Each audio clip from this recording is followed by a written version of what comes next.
Rio, um passeio pela história, com Milton Teixeira. Oferecimento Euro 17, o seu correspondente bancário. Grande professor Milton Teixeira, bom dia para você, professor, que maravilha, que beleza. Obrigado a Euro 17 por patrocinar algo que traz história, traz cultura, traz conhecimento para os nossos ouvintes aqui do Rio de Janeiro. Bom dia, professor. Bom dia, Rodolfo. Bom dia, Agatha. Tô dia. disputado aqui na saudação, tá ótimo. Você viu a gente na mesma hora, professor. Fazendo isso. Corinho, é isso aí. Homenagem a Vinícius. Então vai, Agatha, você, primeiras damas, vai, faz a tua primeira pergunta pro professor. Já que você começou, professor, falando de Vinícius, vamos falar um pouquinho de Vinícius, porque eu fiquei sabendo com a nossa Vilma ontem que Vinícius é família, né, professor? Sim. Vinícius Apesar de eu Moraes. tê-lo conhecido relativamente pouco, quando ele morreu em 1980, não era muito ligado a ele, mas eu cheguei a conhecê-lo. Marcos Vinícius da Cruz de Melo Moraes. Ele nasceu no dia 19 de outubro de 1913, na Gávea. Filho de Dona Lídia Cruz de Clodoaldo Galo de Briga Moraes. O pai era músico amador, era funcionário público, mas músico amador. A mãe era pianista. Ele logo foi tocado por essa herança familiar.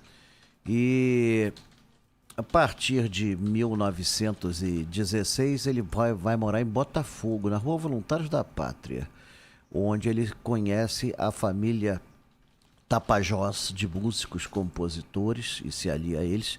Ele estuda no Colégio Santo Inácio, onde começa a fazer lá grupos de teatro, de música, dança e etc. Já estava ligado às artes.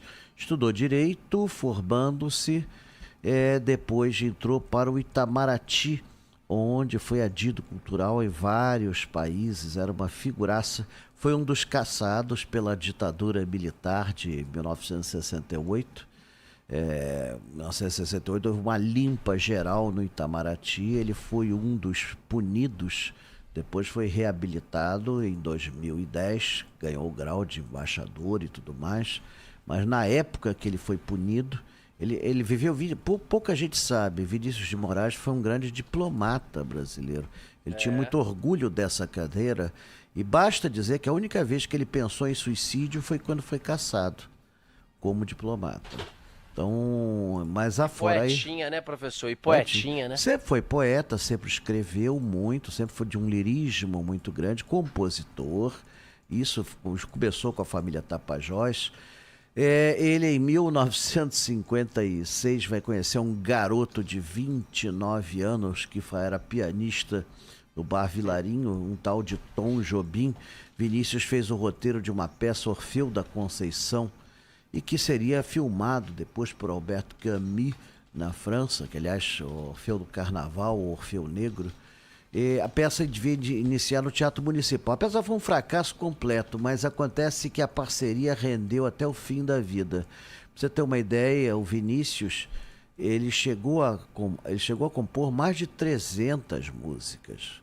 Mais de 300, junto com Tom Jobim outras tantas, e o Tom Jobim, por sua vez, outras 200 e tantas. Fez parceria com Chico Buarque, Miúcha, Toquinho. Os seus shows antológicos do Canecão ficaram muito conhecidos. Foi um dos expoentes máximos, literalmente um dos criadores da Bossa Nova, junto com Tom Jobim e João Gilberto, a famosa tríade musical da Bossa Nova. Foi uma figura que sempre se manteve ativa até a morte, adorava um whiskyzinho, vivia bebendo whisky. Chegou e inclusive morreu disso em julho de 1980. Eu estava na faculdade quando recebi a notícia, foi um choque para mim. O poetinha faleceu. Então... Ele produziu, casou-se 9 vezes, namorador. Era um namorador. Ele tinha algumas frases que hoje em dia seriam politicamente incorretas, né? Que me perdoem as feias, mas beleza é fundamental. Tal. Até em músicas, né? Em músicas. Sim. Agora, professor, das músicas, pra gente separar e tocar aqui, a escolha é sua, das músicas, das tantas e tantas músicas de Vinícius, a gente podia falar aqui de vários sucessos, né? Garota de Ipanema, Garota de Ipanema é a Wave, música mais Samba da cantada Bênção, no... tem uma das primeiras Eu que ele Sei Que fez. Vou Te Amar, Sim, essa Carta ao ali. Tom. Carta Tem ao Tom. tanta E tem a música resposta boa, né? do Tom, que pouca gente conhece. É. Não, eles... É interessante, Garota de Ipanema é uma história que pouca gente conhece, né? Ele vivia enchendo a cara junto com o Tom no bar que hoje se chama Garota de Ipanema, era Padaria Montenegro. E todo dia passava uma menina de 15 anos, 13, 14 anos ali, por eles, de biquíni da praia. Eles nunca falaram com ela, antes de mais nada, antes que apareça alguma patrulha ideológica aqui para falar alguma coisa. Nunca falaram, nunca souberam o nome dela. Mas ela passava todo dia e eles resolveram fazer uma música chamada Garota que Passa. E o do Garota que Passa virou Garota de Ipanema. A própria Elô Pinheiro, que era esta menina, só veio a descobrir que era a Garota de Ipanema em 1967. Ou seja, 4 anos depois da música ter sido lançada. Então, eles tinham essas inspirações assim incríveis. E se tornou um dos hinos, não só do Rio de Janeiro, como do Brasil, onde toca em qualquer lugar do mundo. As pessoas associam a Rio de Janeiro, a praia do Rio de Janeiro, a bossa nova, que não consegue ficar velha, porque a bossa nova sempre é renovadora, né? Ela é eterna, ela toca em assuntos que não envelhecem, como a beleza, a feminilidade, a mulher, a paisagem, o Rio de Janeiro. Muito legal, olha aí a música, ó.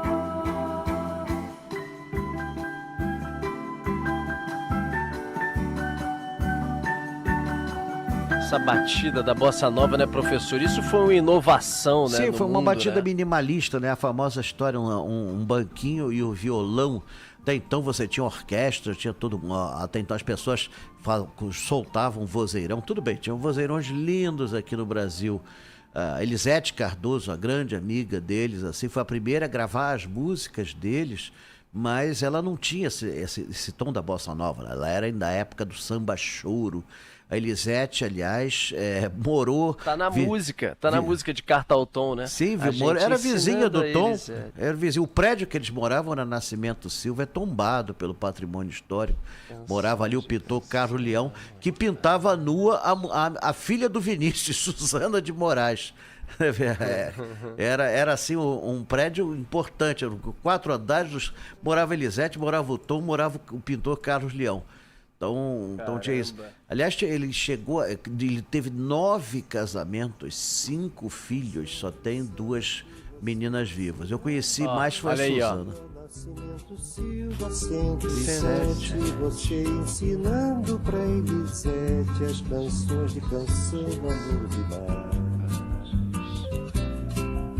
Lembra que tempo feliz, que saudade, Ipanema era só felicidade, era como se o amor doesse em paz. Ipanema era o paraíso na terra.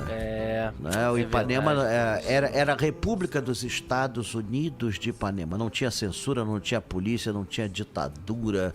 Você andava na rua, falava o que quiser. Tinha o jornal Pasquim que esculachava com o governo. Todo mundo era preso, depois era assunto, que o jornal continuava de qualquer jeito. Então, era famoso. Hoje seriam muitas das opiniões do Pasquim politicamente incorretas, mas na época da ditadura valia tudo. Valia tudo. Olha, para você Agora, ter uma professor, ideia... Não, vai, para você ter uma ideia, quando ele era adido militar, adido cultural, que é adido militar, ele deve ter se virado da tumba agora. Quando ele era adido cultural lá em Lisboa, um grupo de estudantes quis fazer uma manifestação contra ele. Ele estava num restaurante, aconselharam que ele saísse pelos fundos do restaurante. Qual que? Ele foi lá na frente falar com os restaurantes, ele fez um discurso tão bonito que os restaurantes botaram o paletó no chão para ele pisar, que era uma espécie de homenagem a ele. Ou seja, ele transformou uma manifestação contra ele em uma manifestação a favor dele. Então você vê como ele era capaz de mudar as opiniões, capaz de amansar as feras. Era realmente um homem notável para qualquer época, né? Ele foi-se, né? Paciência, Vinícius, depois Tom Jobim vai também num terrível Natal nos anos 90. E ficamos órfãos. Agora, pouco tempo foi João Gilberto, foi atrás, né? Sim. Então, lá em cima deve estar bom o pagode. E volto a indicar aqui, né? Não é exatamente sobre o tema da coluna, Vinícius de Moraes, mas de qualquer maneira, se você não tiver programa, né, vá assistir nos cinemas Elise e Tom, né, que é realmente um documentário brilhante sobre praticamente aí os 50 anos do disco gravado nos Estados Unidos. Professor vai fazer Milton 50 Teixeira. anos do Carnegie Hall também ano que vem. Diz que vão fazer outro espetáculo pegando a turma da Bossa Nova. Vai ser maravilhoso. Professor, deixa eu puxar um assunto sobre o bairro de Santa Teresa, que a gente falava agora há pouco no programa.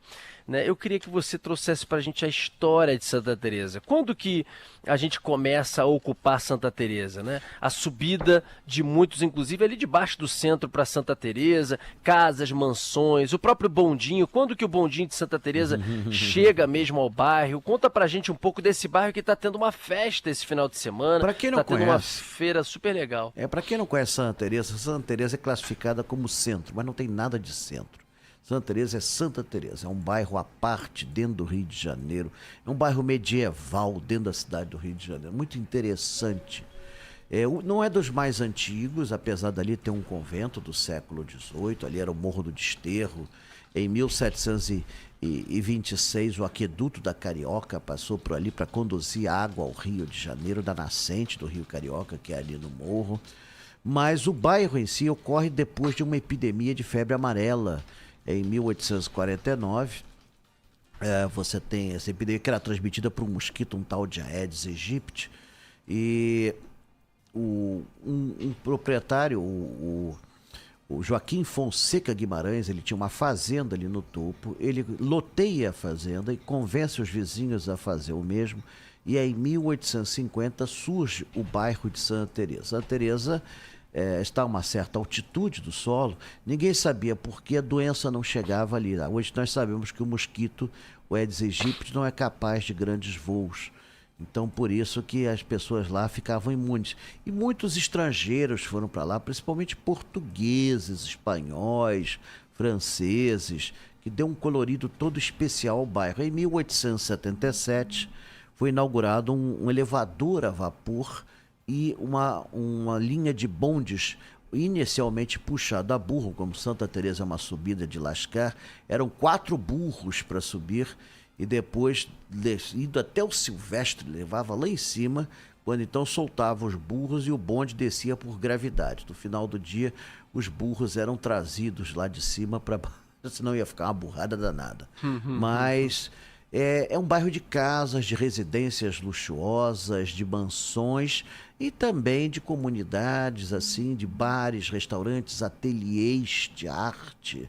É muito bonito, você só pode construir até 3 andares ali, então mantém-se uma certa ambiência. Nós já fizemos pela Band vários passeios por Santa Teresa. O que impede a realização é o calor desgraçado que, se eu fizer com aquele calor de 40 graus, Santa Teresa vai morrer metade dos passeantes. Então, mas é um passeio lindo. A gente sobe pela ladeira Celaron, pega a ladeira de Santa Teresa. A vista que se tem, assim, é inimaginável. Você vê uma parte incrível da cidade. Já houve um poeta que disse... Aliás, Tom Jobim e Vinícius frequentavam muito Santa, principalmente o Largo das Neves. Eles diziam que era o bairro onde mais se vê o mar no Rio de Janeiro, que todo lugar você vê, desde a Baía de Guanabara até o oceano. Você tem 7 castelos em Santa Teresa, era um local de reduto de português. Os portugueses chegavam aqui paupérrimos, quando enriqueciam, mandavam fazer castelos. Então você tem o Castelo do Valentim, que é um verdadeiro castelinho medieval, muito bonito. Hoje é um prédio residencial, ele foi tombado, preservado, fica na região chamada Bela Vista, e ele é visível de vários pontos da cidade. Infelizmente não dá para visitar o interior dele, porque, como eu disse, é uma residência particular. Ali a fazenda que deu origem ao bairro ainda existe, é o Hotel Terrace, Então, onde estiveram personalidades famosas também, linda a vista que tem lá de dentro. Eu gosto é da fábrica de doces portugueses, que lá já... Ainda tá lá, professor? Está lá, Ainda já tá lá? come a fábrica, já come muito da fábrica de doces portugueses. Já que esse negócio de andar não emagrece porcaria nenhuma, então vamos pelo... Isso aí é a maior balela que já existiu. Eu ando que nem um desgraçado, continua. Mas faz bem, professor, faz bem. Vai viver faz até bem. os 100 anos. Você vai virar, professor. você vai virar. Você vai até os 100 anos. A gente vai conversar com você. Aí já vamos ter um rádio diferente aí. Tem uns restaurantes ali embaixo da escadaria Celarón que são ótimos. Você pode comer ali, já depois sobe a escada, invade Santa Teresa, come a sobremesa lá em cima dos doces portugueses. Eu já depois fiz desce de passeios bondinho. gastronômicos por Santa Teresa. Muito bom. Muito bom, né? Muito bom. Eu era patrocinado para comer, meu Deus do céu. Como eu me beleza, sacrifiquei né? pela cidade do Rio de Janeiro. Tudo em nome do Rio, né, professor? Vocês não imaginam o que Falando em tudo em nome do Rio, por onde a gente vai estar no Rio esse final de semana, próximos passeios? Bom, professor? amanhã pela Band nós vamos aí enfrentar aí, vamos ver se essa chuva dá um sucesso. Praça 15 de novembro e arredores, saindo da escadaria do Palácio Tiradentes, pode ir sem medo, não tem mais deputado lá, então vai virar um museu. Nós vamos percorrer a região da Praça 15 toda, conhecer os segredos. Tá lindo, hein? Passei lá, tá lindo o palácio, hein? Tem um prédio que caiu lá na travessa do negócio, mas eu vou evitar esse negócio. Um prédio antigo, bonito, aliás, tem história aquele edifício. Então nós vamos percorrer, vamos ver um pouco das novidades. A feira da Praça 15, está lá a Vilma com a barraquinha dela em frente ao Arco do Teles. Então, pouca gente sabe, mas tá na internet rolando aí um filme com Dom Pedro II na tabacaria africana. Dom Pedro II sou eu. Então, eu contando as histórias da tabacaria daquela região. E esse vai ser amanhã, depois dia 21, eu faço o Jardim Botânico do Rio de Janeiro, mas esse é particular. Esse é com a Vilma, 988-60-0480. Esse é com a Vilma. Repita, professor. 988-60-0480. E dia 28 eu faço o Morro da Conceição. Esse também é um passeio particular, se bem que gratuito, mas também eu sugiro contactar com a Vilma, 988-60-0480. E dia 4 de novembro estou visitando as ruínas de São João Marcos, em Rio Claro, a nossa cidade submersa, a Atlântida brasileira, Pompeia do Rio de Janeiro, que fica em Rio Claro. Muito bonito, é um parque nacional. Que beleza, professor. Então tá bom. Sexta-feira que vem a gente tem mais, tá bom? Você vê que esse professor? negócio de andar é comigo mesmo. Agora eu continuo gordo, não tem esse troço, não sei. Tem excesso de gostosura, professor. Eu sou fofo. Professor, que isso, você tá ótimo, lindo, maravilhoso. É isso, professor, maravilhosa como sempre a sua coluna, passeio amanhã, hein, galera, tá aí, as informações estão no 9 horas nosso da site. manhã, todo mundo lá. O céu vai parar de chover hoje à noite. Isso aí, São Às Pedro 8h30 da vai- manhã vai sair o sol. Você Isso vai aí, ver. professor. São Pedro Isso vai aí. ajudar. Informações no nosso site, bandnewsfmrio.com.br. Eu tenho um acordo Tchau, bom professor, também. um beijo pra você, bom fim Obrigado de a semana todos pra você. vocês.